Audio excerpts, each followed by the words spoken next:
Hey there, science heads. Welp, it's Science 2.0 back again to expose the dirty secrets of the world.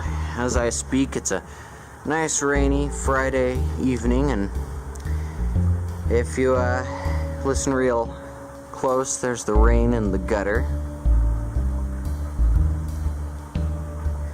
Chemtrail rain is what it is.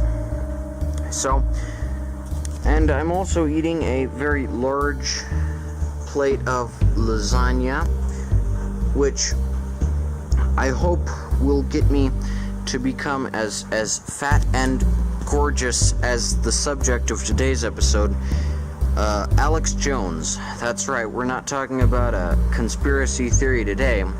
We're talking about the original conspiracy theory dude, Alex Jones. Alex Jones is a wonderful guy. He's big and rotund, and he's like the conservative Santa Claus. And on his show, he imparts such wonderful wisdom as they're turning the frogs gay, they're going to, the New World Order. He exposes the New World Order a lot. And I just know that I'm kept safe today because Alex Jones does his breathtaking radio show coast to coast every morning and day, and he says it's InfoWars time, suckers. And that's when he gets on the mic, and he's like, he's a better rapper than Slick Rick, I tell ya. He raps those conspiracy theories up. He's really clarified my life for me. Now, of course, Mr. Alex Jones, in addition to having his famous show, Star Wars, he's also made quite a few movies over the years. There's good lasagna. His first movie, of course, being called Endgame, wherein he goes around the streets shouting things into a megaphone, and all the Illuminatis run away from him in fear because he's so good at shouting into a megaphone and telling the truth that whenever he walks up to them and asks them to admit that they're an Illuminati, they're like, nuh-uh. They just run away when they see Mr. Alex Jones, the brave conspiracy exposer. That's a noodle there that I'm holding up. It's very delicious. I enjoy. Yeah.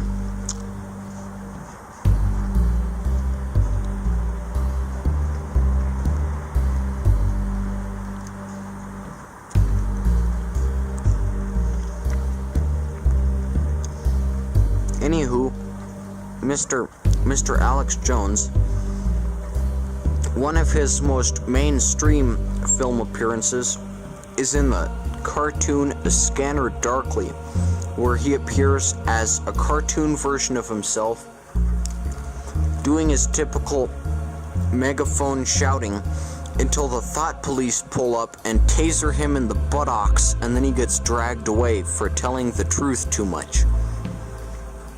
That is, I think, my favorite Alex Jones role. Even though he's only in the movie for about 20 seconds, I think he does a fine job of being cartoon Alex Jones. And I think Alex Jones ought to look into turning himself into a cartoon. Maybe a cartoon version of InfoWars. You know, animation can do wonders for you, Alex. You can find the Illuminati, you know, because if you're in real life shouting into your megaphone, they'll run away.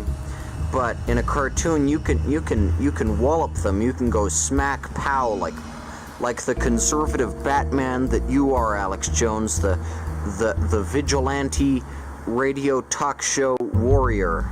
I'd say that along with Rush Limbaugh and Glenn Beck, you, Mr. Alex Jones, are one of the finest conservative radio talk show hosts to date, selling your male vitality potion and your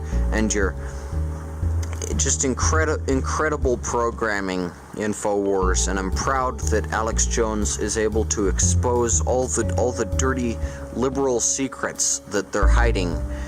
So as for Alex Jones, he's, along with me, of course, a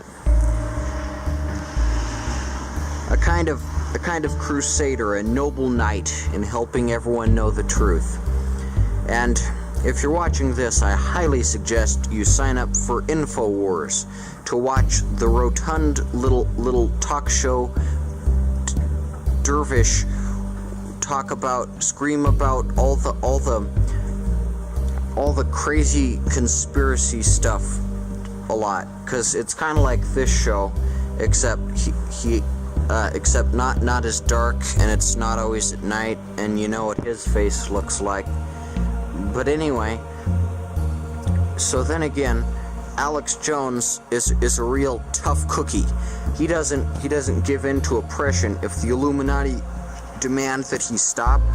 Like one time in his documentary movie Revenge of the Sith, he says, "I'm gonna give you to the count of 3 to admit you're an Illuminati spy," to this Illuminati spy who's on the street.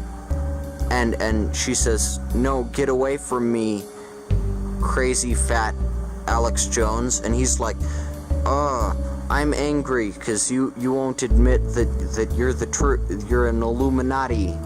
And then he goes away. And then a lot of times he's screaming into his megaphone about, very important stuff. Like, sometimes he screams about chemtrails, which, as we all know, are a much bigger problem than environmentalists like Al Gore would have you believe. Al Gore is blaming the big oil and fracking companies for the damage to our environment. Look at this rain. It's poisoned with chemtrails, is what it is. So I'm very glad Alex Jones has taken that upon himself. Overall, Alex Jones is a fine... he does everything. Bigfoots, aliens, turning the frogs gay, chemtrails. He really covers it all. And just to see this fat little man behind the desk screaming about things for hours on end is enough to make a proud conservative patriot such as myself shriek with joy at his amazing adventures, the adventures of Alex Jones. And I just know that even if Twitter suspends him because they say he's crazy, or even if InfoWars is hard to watch anymore, Alex Jones will go on in spreading his alternative facts, as Kellyanne Conway would put them, in spreading his alternative facts. And I hope that the thought police never tase him in the buttocks and then drag them off in their fiendish van as they do in A Scanner Darkly, because Mr. Alex Jones is a national treasure. He is everything that America is, with his pudgy little cheeks and his nose like a cherry and his dimples so merry, and he's just a little man with short tight pants and a lot of screaming through a megaphone at the crowds.